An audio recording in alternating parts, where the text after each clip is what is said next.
Buen día, Once Tochtli, público de Macehualquintos.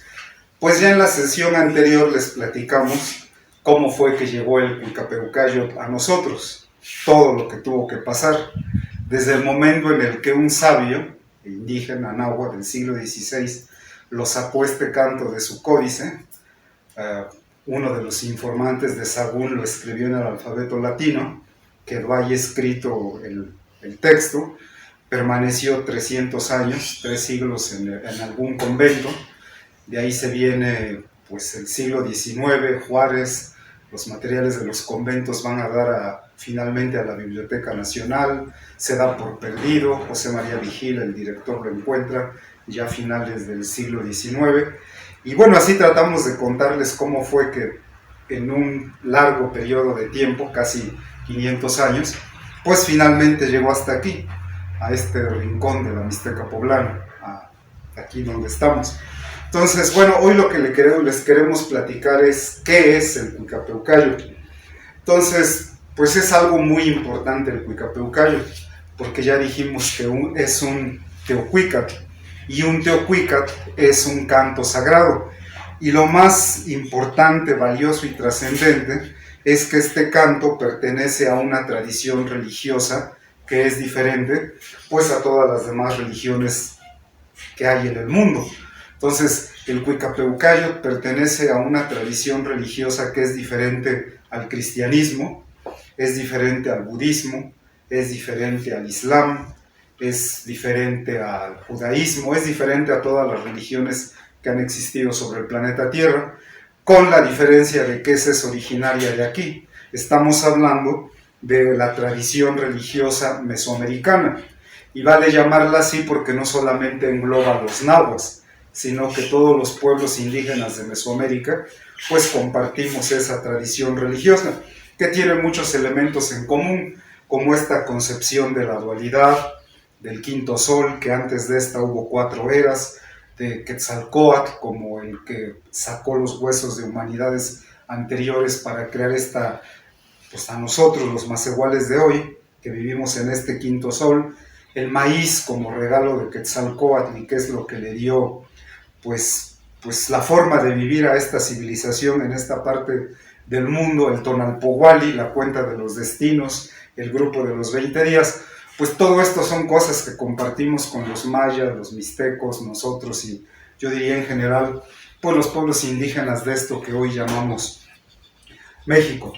Entonces, así es como pensamos que el Cuicapeucayotl es así de valioso, porque pertenece a la tradición religiosa originaria de aquí. Entonces, aquí cabe preguntarse, bueno, si aquí existía una religión diferente a todas las religiones, original y originaria de aquí, ¿qué pasó con ella? Entonces, bueno, ya sabemos que con la conquista se vino un proceso de evangelización, o sea que los conquistadores españoles decidieron que su religión, la católica, era la única verdadera sobre la tierra, y entonces iban a imponer su religión a todos los pueblos de esta parte del mundo. Con ello se desata una auténtica guerra religiosa, es una guerra del cristianismo contra las religiones originarias de aquí, la antigua tradición mesoamericana y pues la antigua religión náhuatl en nuestro caso, ¿no? Ellos consideraron que el mundo era como que una guerra, una lucha entre el bien y el mal. Obviamente ellos representaban el bien, y nosotros, me refiero a la cultura náhuatl, pues éramos cosa del mal, del demonio, por lo tanto había que destruirlo. Y entonces así es como ellos deciden destruir todas las expresiones culturales, artísticas de nuestros pueblos. Me refiero a sus códices, a sus templos y pues a todo lo que representara esa cultura de aquí. Y entonces también cabe preguntarse, bueno, ¿y qué pasó con los representantes de esa tradición religiosa? Porque en toda tradición religiosa están sus sabios, sus sacerdotes, la élite de esa tradición religiosa. Entonces, ¿qué pasó con los sabios, los sacerdotes nahuas, los originarios de aquí? Bueno, para eso, responder un poco eso, queremos recurrir a 2 fuentes. Una de ellas, la primera, es de un documento, un manuscrito que se llama El Anónimo de Tlatelolco. Fue escrito allá por 1500 28. Y el contexto cuando se da esto es que una vez que Hernán Cortés y sus aliados indígenas toman la Ciudad de México Tenochtitlan, la destrucción en la Ciudad de México Tenochtitlan es tan grande, este mismo manuscrito lo describe, por ejemplo, que los gusanos, las calles están llenas de gusanos, de cuerpos, de sangre, todo está hecho humo, cenizas, o sea que es un desastre lo que pasó ahí, ¿no? La destrucción de la Ciudad de México Tenochtitlan, su toma.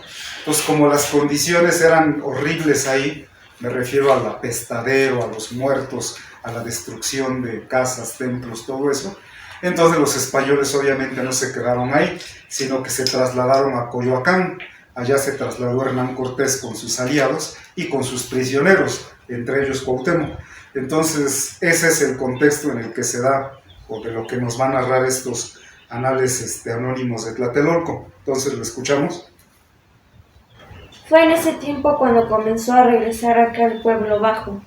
Se vino a establecer en Tlatelolco. Fue el año 4 Tochtli.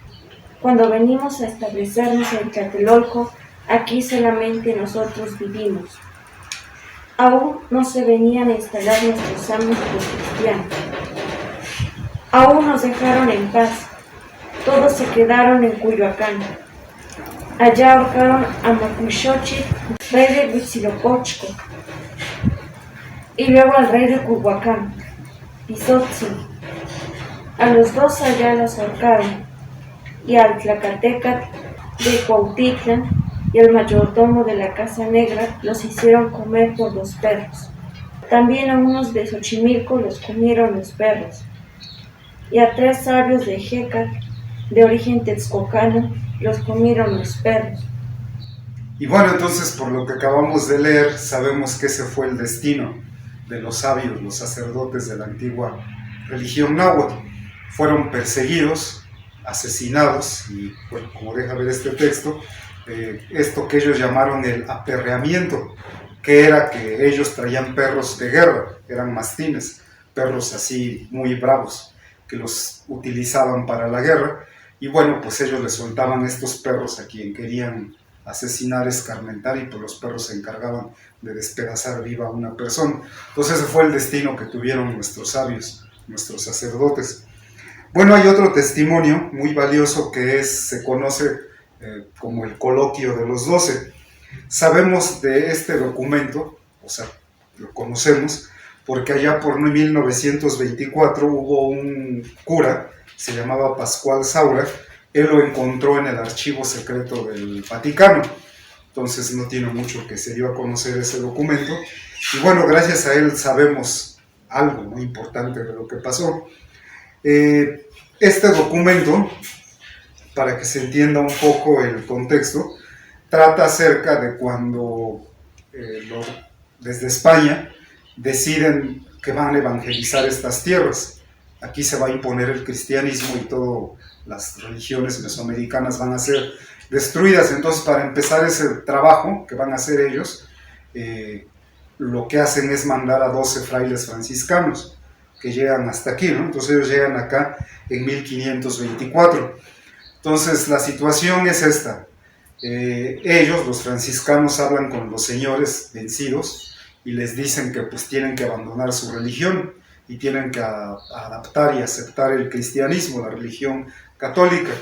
Ellos, los señores, lo que responden es que ellos no pueden hablar de los temas religiosos porque ellos se consideran a sí mismos pues como que no son dignos de tocar esos temas.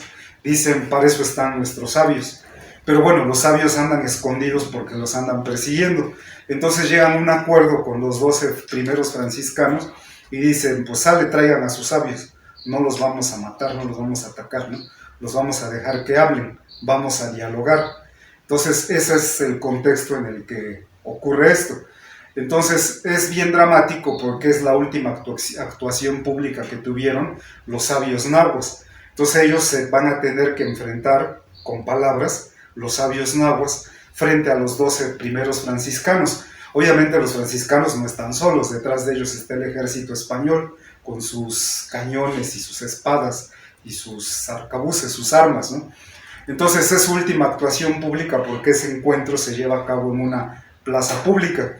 Entonces ya ahí en esa plaza pública, pues los franciscanos les dicen a ellos que pues tienen que abandonar su religión, que ellos traen la religión verdadera, que el mensaje de Cristo, bla, bla, bla, es universal, que Él murió para salvar a la humanidad. Se echan todo su rollo los franciscanos. Y entonces viene esta parte, que es la que vamos a escuchar, que es cuando de entre el grupo de sabios sacerdotes nahuas, uno de ellos se pone de pie y toma la palabra. Entonces esa parte a nosotros nos parece así como que dramática, por decirlo menos, porque es un sabio náhuatl, el último, tal vez, que va a hablar en público, ¿no? Y ante los conquistadores, los invasores. Entonces él tiene que ser muy cuidadoso con sus palabras, porque acuérdense que la Ciudad de México, Tenochtitlan, fue tomada en 1521, entonces ya estaban derrotados militarmente.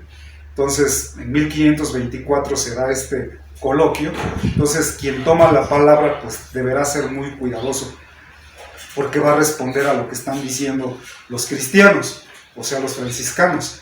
¿Qué tienen que decir el último, bueno, este sabio náhuatl que habla por los últimos sabios sacerdotes nahuas? Pues lo vamos a escuchar, ¿no? Este documento lo conocemos porque, como les digo, lo encontraron en el Archivo Secreto del Vaticano, pero el mismo Sagún hace una nota al lector en este texto y dice que hasta 1574, con ayuda de sus ayudantes, entre ellos el célebre Antonio Valeriano, es que ellos pasan en limpio documentos que estuvieron ahí durante algún tiempo en Tlatelolco. Entonces se entiende que esta documentación de los coloquios de los 12, en 1524, alguien la redactó, pero estuvo ahí, y ya es hasta 1574 que Sagún con sus ayudantes sobre todo lo pasan en limpio, y ese es el documento que llegó hasta nosotros, que estaba en el Archivo Secreto del Vaticano. Pero bueno, sin más, escuchemos las palabras de los últimos sabios sacerdotes de la religión náhuatl. Señores nuestros, muy estimados señores, han padecido ustedes para llegar a esta tierra. Aquí ante ustedes los contemplamos, nosotros gente ignorante. Y ahora, ¿qué es lo que diremos? ¿Qué es lo que debemos dirigir a sus oídos? ¿Somos acaso algo? Somos tan solo gente común y corriente. Por medio del intérprete respondemos, devolvemos el aliento, la palabra de Tloquenahuaque. Por razón de él nos arriesgamos, por esto nos ponemos en peligro, tal vez a nuestra perdición, tal vez a nuestra destrucción. Es solo a dónde seremos llevados. Mas, ¿a dónde debemos ir aún? Somos masehuales, somos perecederos, somos mortales. Déjenos pues ya morir, déjenos ya perecer, puesto que ya nuestros dioses han muerto. Pero tranquilícese su corazón, su cuerpo, señores nuestros, porque rompemos un poco. Ahora un poquito abriremos el cofre, la petaca, el secreto de nuestro Señor. Ustedes dijeron que nosotros no conocemos a Tloquenahuaque, a Ilhuicahua, a Tlalticpaque. Dijeron que no eran verdaderos nuestros dioses. Nueva palabra es esa, la que hablan ustedes. Por ella estamos perturbados, por ella estamos molestos. Porque nuestros progenitores, lo que han sido, lo que han vivido en Tlalticpac, no solían hablar así. Ellos nos dijeron sus formas de vida. Ellos tenían por verdaderos, daban culto, honraban a los dioses. Ellos nos estuvieron enseñando todas las formas de culto, todos sus modos de honrar a los dioses. Así, ante ellos acercamos la tierra a la boca. Por ello nos sembramos, cumplimos las promesas, quemamos el copal y ofrecemos sacrificios. Era doctrina de nuestros mayores, que son los dioses por quienes se vive. Ellos nos merecieron, con su sacrificio nos dieron la vida. ¿En qué forma? ¿Cuándo? ¿Dónde? Cuando no era de noche. Era su doctrina que ellos, los dioses, nos dan nuestro sustento. Todo cuanto se bebe y se come, lo que mantiene la vida, el maíz, el frijol, los pledos, la chía. Ellos, nuestros dioses, son a quienes pedimos agua, lluvia, por las que se producen las cosas aquí en Tlalticpa. Ellos mismos, nuestros dioses, son ricos, son felices, poseen las cosas de manera que siempre y por siempre. Las cosas están germinando y verdean en su casa, allá donde algún modo se existe en lugar de Tlalticpa. Nunca hay allí hambre, no hay enfermedad, no hay pobreza. Ellos, nuestros dioses, dan a la gente el valor y el mando. ¿Y en qué forma, cuándo, dónde fueron los dioses invocados, fueron significados, fueron tenidos por tales? De esto hace ya muchísimo tiempo.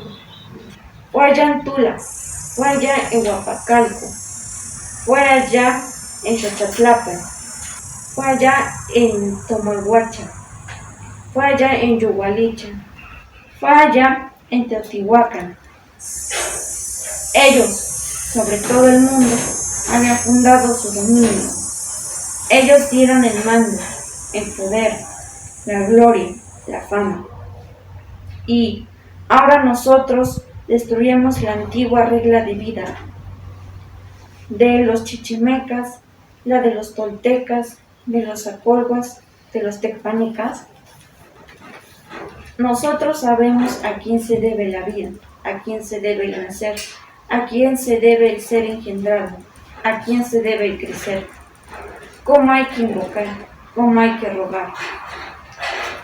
Oigan, señores nuestros, no hagan algo en su pueblo que la carrera desgracie, que lo haga perecer.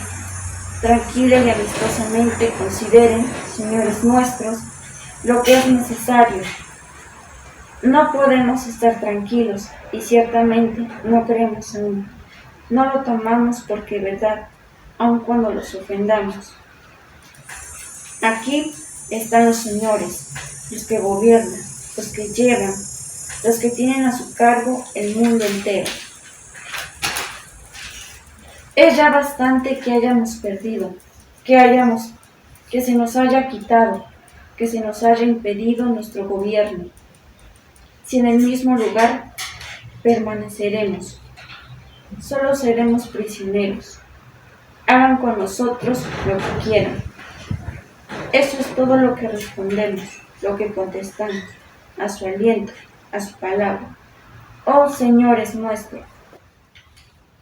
Bueno, pues son palabras muy fuertes de los últimos sabios nahuas ante los 12 primeros franciscanos. De ahí, bueno, podemos comentar que los sabios nahuas están reivindicando y argumentando que ellos pertenecen a una tradición cultural y religiosa muy, muy antigua, cuyo origen se pierde en el tiempo. Por eso dicen ¿cuándo? Cuando aún era de noche, o sea, hace muchos, pero muchos años. Entonces es una antigua tradición que debe ser respetada, es lo que le están diciendo a los franciscanos, y también hay una parte muy clara en donde ellos les están diciendo, no tomamos por cierto lo que están diciendo. O sea, aunque ustedes se enojen, le dice a los franciscanos, no podemos aceptar su religión que ustedes nos están diciendo, no la tomamos por cierta, aunque se enojen, ¿no? Aunque se molesten. Entonces los últimos sabios nahuas supieron vivir su mundo, su cultura, y también supieron morir en él. No estuvieron dispuestos a aceptar la religión extranjera que traían esos invasores. Entonces, con estas palabras nos queda muy en claro que lo que se da aquí en nuestra tierra es un auténtico choque de civilizaciones. Es la civilización cristiana occidental la que llegó a imponerse, pues, sobre la civilización originaria de estas tierras. Entonces, cuando ellos dicen que se da muerte a nuestros dioses, pues se entiende que es muerte a nuestra tradición, a nuestro arte, a nuestra cultura. Se va a destruir nuestro mundo. También ellos dicen que ya es suficiente con que se nos haya quitado nuestro gobierno. O sea, que reconocen la derrota política y militar, pero están exigiendo que se respete el pensamiento, la tradición religiosa. Se lo están diciendo a los franciscanos. Pero bueno, ya sabemos que no va a pasar así. Políticamente, desde entonces, con la conquista de la Ciudad de México, Tenochtitlan, hasta hoy, podemos decir que se canceló el derecho de los pueblos indígenas a decidir nuestro propio destino. Y así ha sido desde entonces hasta hoy, casi 500 años después. Aunque aquí cabría mencionar, claro, que en el año 2001 se dio la oportunidad inédita para que se resolviera ese conflicto que lleva, decimos, 5 siglos sin resolverse, que es cuando el Ejército Zapatista de Liberación Nacional, junto con representantes del Congreso Nacional Indígena, entran al Palacio Legislativo de San Lázaro para explicar a los diputados, senadores, al pueblo de México, por qué se deben respetar los acuerdos de San Andrés y qué hay en esos acuerdos de San Andrés que fueron firmados por el gobierno y traicionados después por Vicente Fox. Pues es que los pueblos indígenas están planteando una nueva relación con el Estado mexicano, no una relación de subordinación ni de paternalismo por parte del Estado mexicano, sino el derecho a la autonomía, o sea, el derecho a decidir el propio destino de los pueblos, de cada pueblo. Entonces, hace 500 años empieza lo que nosotros llamamos una guerra de exterminio contra los pueblos indígenas, y esa continúa hasta el día de hoy, porque pues actualmente nuestro país, que es México, pues está en llamas. Chiapas está al borde de una guerra civil, en el estado de Guerrero, en Oaxaca, en Michoacán, pues los pueblos indígenas están luchando por su territorio, por su supervivencia, y pues hay una estrategia que no ha parado en cuanto al etnocidio, la colonización, y en que se mira a los pueblos indígenas como fuente de folclore, como mercancías, ¿no? Como algo que hay que vender, una imagen. Pero bueno, entonces, desde hace 5 siglos hasta hoy no ha parado ese proceso de explotación, despojo, represión y desprecio hacia los pueblos indígenas. Entonces, bueno, con esto queda claro, lo estamos diciendo sin tapujos, que se da una guerra religiosa hace 500 años, que es la del cristianismo latino, o sea, el de la Iglesia Católica contra los pueblos indígenas, que va a ser para destruir nuestra religiosidad, nuestra espiritualidad. Y habrá quien ingenuamente piense, bueno, pues eso ya pasó, ¿no? Ya tiene 500 años que pasó. Pero como lo vemos desde aquí, vemos que no, que esa guerra religiosa está tomando otro cauce, o como que una nueva etapa, ¿no? Que ahora es el cristianismo anglosajón, el cristianismo gringo, el que está llegando a nuestros pueblos. Y entonces por todos los pueblos indígenas, no solo de México, sino del continente americano, pues ya se dejan ver estas sectas evangélicas, los mormones, los testigos de Jehová, y ya se va viendo cómo la Iglesia Católica va perdiendo influencia. Cada vez hay menos católicos. En el censo del 2020 el catolicismo ya bajó del 80%, está por el 70 y tantos, y la tendencia es esa, ¿no? Que México se va a ir descatolizando poco a poco, pero no descolonizando. Lo que va a ocupar el lugar del catolicismo, pues es, ya lo dijimos, el cristianismo gringo, anglosajón, las iglesias evangélicas. Y tal vez el caso más dramático y más claro, pues es el estado de Chiapas, ¿no? En donde ya casi la mitad de la población es católica y la otra mitad ya anda en estas sectas. Entonces, algo está pasando con los pueblos indígenas, con la cultura y con la guerra del cristianismo que empezó hace 500 años. Entonces, pues bueno, nosotros hemos escuchado así a gente que lucha por los derechos y la cultura indígena, y escuchamos que dicen, así como en una onda muy romántica, que los conquistadores llegaron, cortaron nuestras flores, nuestras hojas, nuestras ramas, nuestro tallo, y dicen, pero no pudieron cortar nuestra raíz porque seguimos vivos. Más o menos así lo hemos escuchado. Y entonces pareciera que con eso se conforman, con ser raíz, que para nosotros es como decir, qué bellos fuimos algún día, y con eso tenemos que conformarnos, como con ser piezas de museo. Para nosotros lo más importante es no pensar que siempre vamos a seguir siendo raíz, ahí ocultos bajo la tierra. Nuestra lucha, nuestra esperanza es florecer. Entonces, además de ser raíz, queremos volver a ser tallo, queremos volver a ser hojas y queremos volver a florecer. O sea que nuestra cultura, en nuestro caso la cultura náhuatl, vuelva a renacer, vuelva a dar sus flores y sus cantos. Entonces, eso es el Cuicapeucayotl para nosotros. Es una flor y es un canto que pues vienen de muy atrás en el tiempo, de lo más profundo del mundo náhuatl. Entonces, para nosotros cantar el Cuicapeucayotl hoy significa pues hacer viva esta flor y este canto para el presente, ya no como cosa del pasado, como algo que ya pasó, sino como algo que va a ser, que va a ocurrir, que va a suceder. Entonces el Cuicapeucayotl se enraiza en la antigua tradición náhuatl, viene de lo más profundo de la historia y del pensamiento náhuatl, y pues nosotros lo estamos cantando ahí. Entonces eso es el Cuicapeucayotl para nosotros, es una flor y es un canto. Y bueno, entonces en la siguiente sesión les vamos a platicar de la resistencia náhuatl a través de los cantos sagrados. Mientras tanto, un saludo y nos vemos. Hasta la próxima.